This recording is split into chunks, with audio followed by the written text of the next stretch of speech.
마지막으로 이 전쟁의 가장 중요한 주인공입니다. 바로 고려국왕 현종입니다. 먼저 고려 현종은 고려 역사에서 아주 중요한 의미를 갖고 있는 왕이죠. 출생부터가 기이하지 않습니까? 현종의 어머니와 현종의 아버지는 서로 삼촌간이었어요. 현종의 어머니가 삼촌과 사이에서 아들을 낳았고 그 아들이 바로 현종입니다. 아무리 자유분방한 고려라고 하더라도 이건 불륜이었어요. 그래서 현종의 아버지가 경상도 사수현, 지금 사천입니다. 여기로 유배를 가게 됐고 어머니는 현종을 낳으면서 얼마 뒤에 세상을 떠납니다. 이렇게 불행하게 출생한 어린아이가 어떻게 나중에 자라나서 왕이 되고 심지어는 고려의 중흥주가 될 수 있었을까? 이건 정말 재미있는 주제입니다. 현종이 왕이 된 것은 제가 이렇게 표현합니다. 하늘과 땅의 기운이 한데에 모여서 가능했던 일이다. 왜 그러냐면 현종은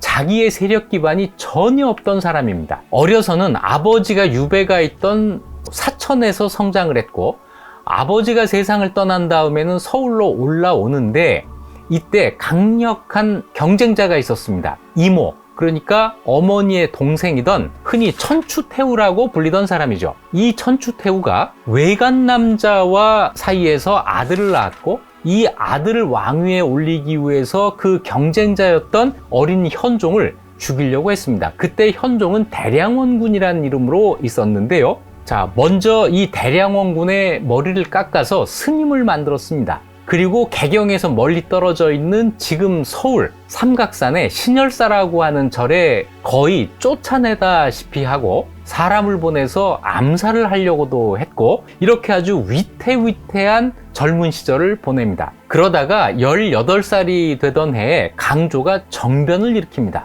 강조가 군대를 이끌고 개경 궁궐을 점령한 다음에 천추태후를 쫓아내고 목종을 죽이고 새로운 왕을 옹립을 하는데 그게 바로 대량원군이었습니다. 현종은 아무런 준비 없이 갑자기 왕위에 오른 사람입니다.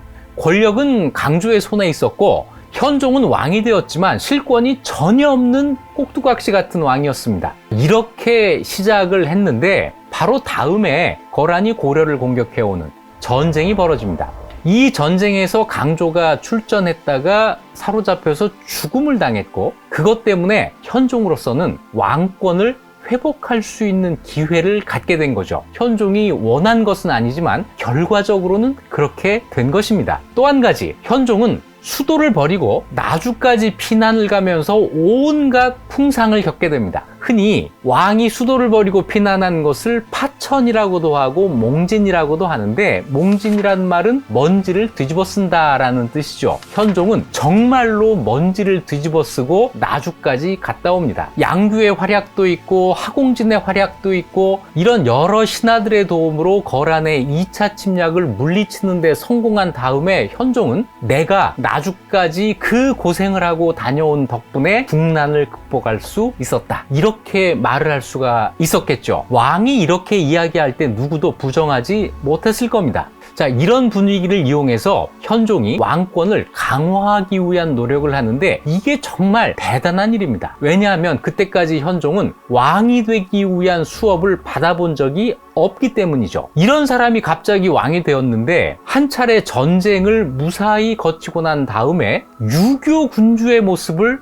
보였습니다. 개경으로 환도한 다음에 신하들을 모아놓고 이런 말을 합니다. 경들은 앞으로 내가 보는 데서만 나에게 충성하는 일은 없도록 하라. 그 신하들을 힘으로 억누르는 것도 아니고 타이르는 것도 아니고 그 중간 어디에선가 국왕의 역할을 분명하게 드러내는 이런 말을 한 거죠. 또 한 가지, 현종이 의도한 것은 아니지만 결과적으로 고려의 왕권을 강화하는 데 큰 힘이 된 사건이 있습니다. 왕실 혼인인데요. 현종이 나주로 가는 고난의 피난길에서 공주에 들러서 공주 절도사로 있던 김은부의 도움을 받은 적이 있습니다. 현종은 이 도움을 잊지 않았고 나주에서 개경으로 돌아가는 길에 공주에 다시 들러서 김문부의 첫 딸과 결혼을 했습니다. 현종으로서는 그 앞에 2번의 결혼을 해서 2명의 왕후가 있었기 때문에 3번째 왕후를 드린 것인데요. 첫 번째, 2번째 왕후와 3번째 왕후는 다른 점이 있었습니다. 첫 번째, 2번째 왕후는 모두 왕실의 공주였기 때문에 이 혼인은 근친혼이었던 것인데 3번째 혼인은 조계혼이 된 거죠. 고려가 건국된 이후 계속되었던 왕실 근친혼의 전통을 조계혼으로 바꾸어 나가는 결정적인 계기가 이 3번째 혼인에서 만들어집니다. 이후 현종은 모두 13번의 결혼을 하게 되는데 13명의 왕후 가운데 3명이 근친이었고 나머지 10명은 모두 조계혼이었습니다. 현종 이후로 덕종, 정종, 문종 3명의 왕이 모두 현종의 아들이었습니다. 따라서 이 이후 고려 왕들은 모두 현종의 직계 후손이라고 하는 결과가 만들어지죠. 이걸 통해서 왕실을 보호하고 왕실을 지지할 수 있는 외척 가문이 만들어지기 시작합니다. 자, 고려 문벌 귀족 사회가 현종 때부터 시작이 된다라고 역사적인 의미를 부여할 수 있는 사건이 만들어진 것이죠. 현종이 왕위에 있던 1018년이 마침 고려가 건국된 지 100년이 되는 해였습니다. 이 100년이 되는 해에 현종은 전국 지방에 모두 116명의 지방관을 파견했습니다. 고려 초에는 각 지방이 호족들의 지배하에 있었고 983년에 성종 때 12명의 지방관을 파견한 것이 고작이었는데 현종이 그것보다 무려 10배에 가까운 116명의 지방관을 파견한 것입니다. 이러면서 현종은 지방에 대한 통치력을 강화하게 됩니다.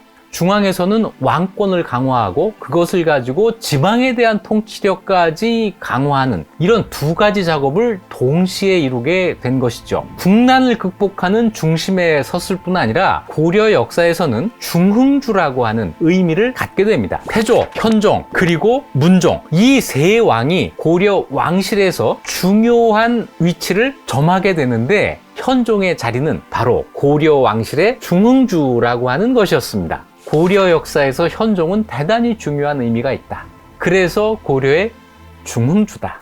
이 드라마를 통해서 양규, 하공진, 강감찬, 고려 현종 우리가 평소에 몰랐거나 또는 잘 몰랐던 사람들에 대해서 새롭게 발견하는 계기가 되었다고 생각을 합니다. 그런데 이 4사람뿐이 아니고 고려 자체를 재인식하는 계기, 고려의 재발견이라고 하는 의미가 있지 않았나 생각을 합니다. 우리에게 익숙한 조선 500년만 있는 것이 아닙니다. 그 앞에 또 다른 500년, 고려 500년이 있습니다.